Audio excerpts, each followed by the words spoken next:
Hi, my name is Guy Trainin. I'm a professor here at the University of Nebraska-Lincoln. My name is Kimberly and Ingraham-Beck from Gretna Public Schools. And this is CS4NE, and this time we're teaching encryption using great fun activities. Yeah. So let's go for it. So these are a few activities that I use in my classroom every year, and I think they're really fun. So I'm going to get into it. So the first one is called Murder in the Mathematics Department. I stumbled upon this from Crypto Corner. It was one of their resources. And so... and just to make a note, Crypto Corner is not about cryptocurrencies. Oh, yes. They're not going to ask you to invest, just saying. Cryptography, yeah. Good point.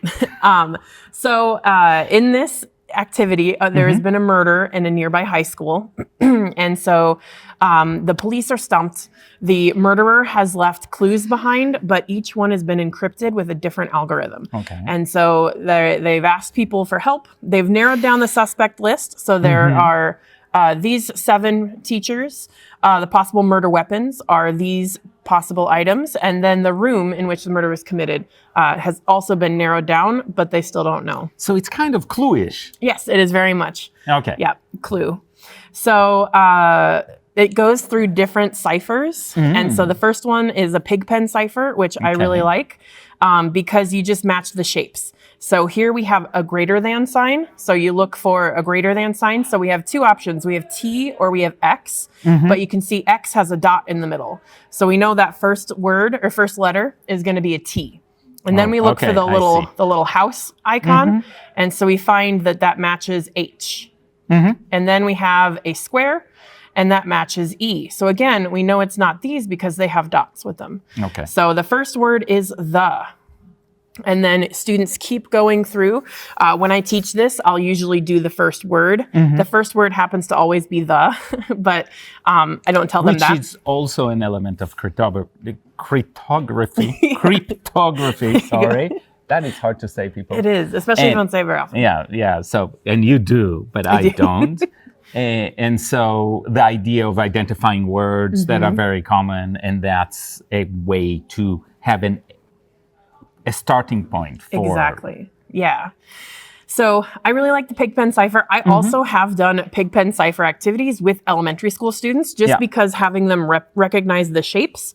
I usually have it. So I have a worksheet that I did for like just a quick little activity where I had cat and dog written out in pigpen cipher. And then I had the kids create like car or something. Like they would create their own pigpen ciphered preferably text. Without the murder story around it. Maybe the story should be different. There was no murder with that one. But anyway, so I really like the pigpen cipher just because I feel like it's a very nice way to introduce encryption. Then we have the Polybius square, and this is X and Y coordinates. And so each word, so here we have 5X and 2Y. So we go across to 5X and up to 2Y. So our first letter is T. Then we have 3X, 4Y. So we go over to 3X up to 4Y. Our second letter is H. And then our final letter is 5, 5. So we go up to 5 and over to 5. And so first word's the, and then... unsurprisingly. And then can kind of go through that way. One kind of weird thing about the Polybius square, because there's not 25 letters, exclusively 25 letters in the alphabet, X and Y do share a square. But that should be, you should be able to figure that out. Yep. So then the third clue, the older people will recognize this as a way we used to text. Yeah. So I feel seen right now. Oh, sorry, I skipped 3. But 1 is A and 2 is B. And so I lead students through the first couple. Yeah. And for this one to figure out what that key is. And then 4, and that one's the one that speaks to older people like me. And so here, you just kind of align which one they pressed, try and figure out what that word is or what the phrase is. And then we have the @bash cipher. And this one is fun, is just the alphabet backwards. Oh, so okay. Here, Z is A. And then I have students write out the alphabet and then like normal and then backwards next to it so that they can see which letter is which. Then we have the Caesar cipher. And so you can actually do a physical Caesar cipher with Brad in the center so that you can line them up. Or you can use like the code.org widget, which I'll show you in a little bit to solve it. Yeah. Then we have Morse code.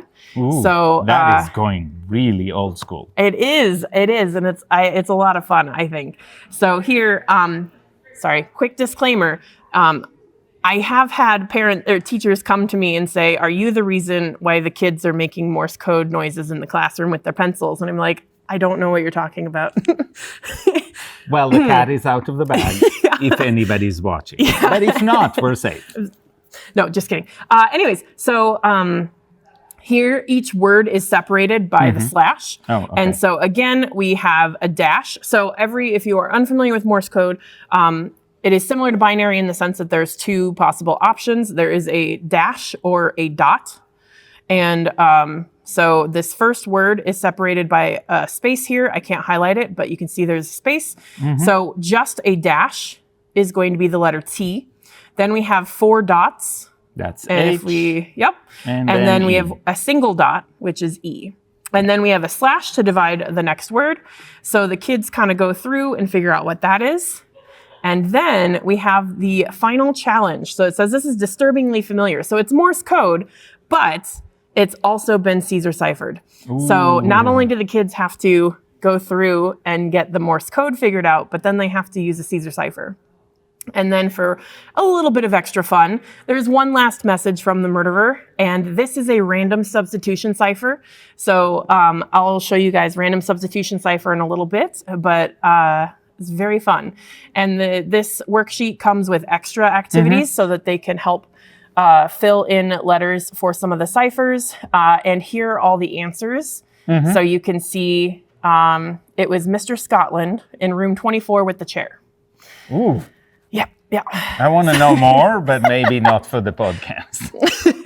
So this was a really fun activity. I've used in my classroom a bunch of times. I actually adapted it last summer and updated it for my own stuff. Yeah. So here we have my version. And so there are new suspects, new murder weapons, new rooms. And we will have a link to that in our notes. Yes, we will. Yes. So. And then this is a teacher's version, so it has all of the answers up here. But the room in which the murder committed, anyways, was not a core subject. So that clue's not super clear. Clear. It doesn't give away stuff because here, library is not a core subject, faculty room's not a core subject, art, and so you can. As somebody who is interested in the art, we can argue about whether art is a core subject fair. or not. No, that's fair. That's okay. Or like this one, the murderer does not have an E in their name. So looking up here, like you can, and then you can have students like cross out specific ones. But anyway, so here is the Pigpen cipher, but I have a different one, Polybius square again. Here again, A is 1, B is 2, blah, blah, blah. And then at bash, everything is backwards. Caesar cipher, and I do have a link to code.org's widget on this one. Yeah. And then Morse code again, and then Morse code Caesar cipher, and then random substitution cipher. And I do have a link to code.org's random substitution cipher on there. But So there are resources out there. And as always, if you have time, one of the things you can do is have the kids come up with their own ciphers and then test each other. Yes. Because once they have, either the Caesar cipher where you can just glue on it or make your own kind of manual one, or you just create the table and do all of these. It's a great opportunity to make sure that kids have a practice at making it and then solving somebody else's, because that kind of cements that It does, idea. yes.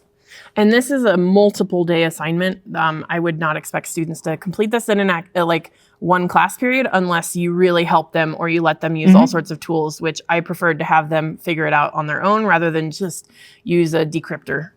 Okay. So, the next activity is actually 3 activities that I found from code.org. They are...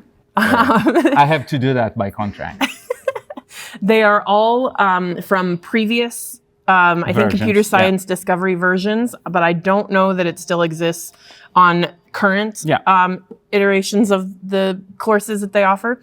But these are all still up and available. So this is a Google Doc that goes along with it. Has the students read from a book about encryption called Blown to Bits, which is a free book that has been published and released online. You can choose to do these, or you can ignore them, or you can revamp them, whatever, it doesn't quite matter, as far as whatever you want to do. And so here are some questions that you can lead them through. And then there is a link on this next one when we're learning about the Vigenère cipher.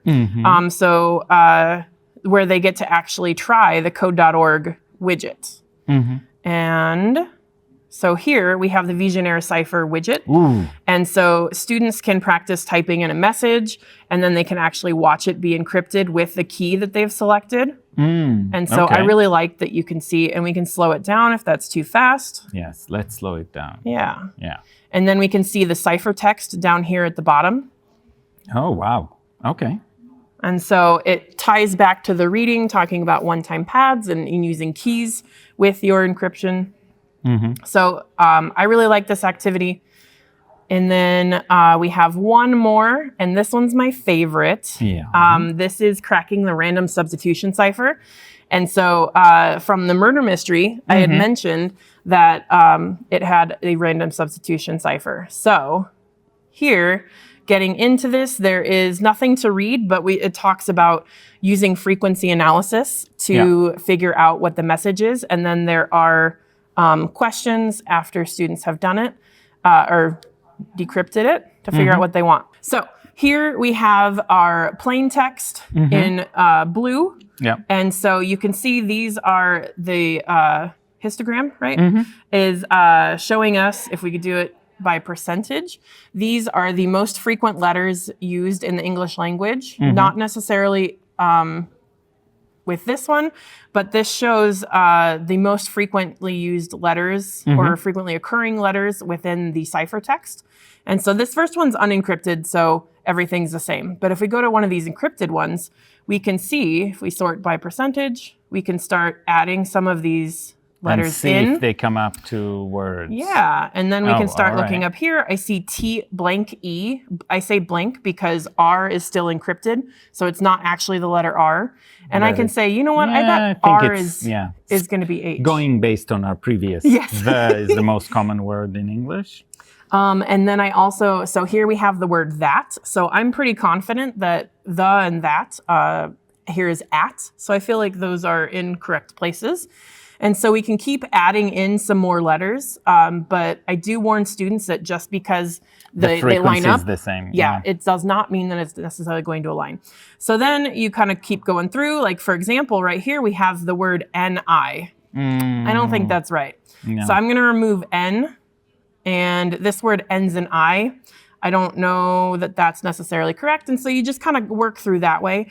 So the way I do this in my classroom is I'll usually start them off with about the first 5 letters and then kind of give them clues like, okay, look for that.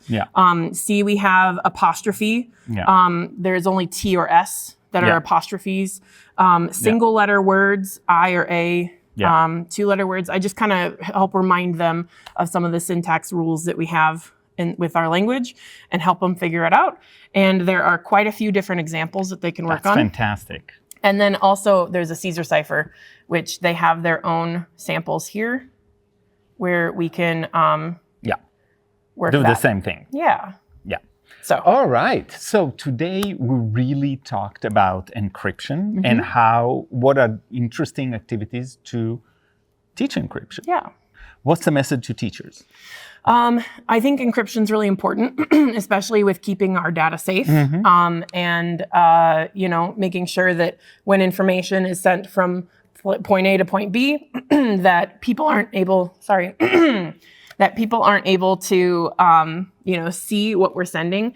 And so I really like these activities because it kind of breaks it down in a more digestible way for students, and it uses actual historical encryption algorithms like the Vigenère cipher and the Caesar cipher. Those are historical ciphers that have been used. And so, we can connect it to history. We can go further in depth with that if you want to. Yeah, so I really like these activities. And we'll see you next time on CS4NE.